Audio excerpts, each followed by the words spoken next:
Salut à toutes et tous, bienvenue sur Web Girondin pour les 3 points à retenir après la victoire face à Dijon. Le premier point, c'est Benoît Costil en patron. On avait déjà souligné les excellentes performances du gardien et capitaine des Girondins depuis plusieurs semaines. Eh bien, Benoît Costil s'est de nouveau distingué en affirmant son leadership dans l'équipe.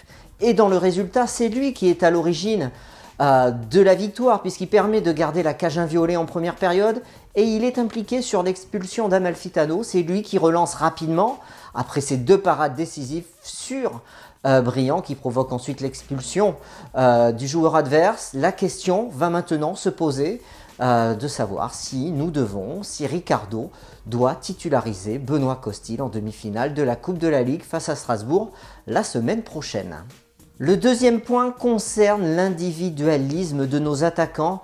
Chaque joueur des Girondins devant, et c'était flagrant face à Dijon, ils étaient 4 et tous les 4 ont souhaité faire la différence l'un après l'autre au détriment du collectif et au détriment du résultat, jouant chacun leur partition individuelle.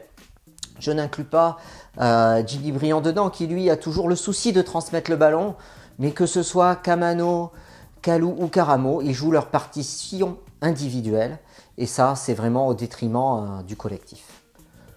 Le troisième point concerne le jeu et l'organisation de jeu telle qu'elle est appliquée par les joueurs. Face à Dijon, on a eu une équipe qui était coupée en deux entre le milieu et l'attaque et on s'est aperçu que ça a déstabilisé complètement le groupe bordelais avec des occasions franches concédées à plusieurs reprises pendant cette première mi-temps qui aurait pu, sans les exploits de Benoît Costil, permettre à Dijon de mener au score. Et on s'aperçoit que nos joueurs et notre animation offensive n'est toujours pas performante. Soit l'organisation de jeu et le système n'est pas clair, soit cette organisation n'est pas appliquée par les joueurs.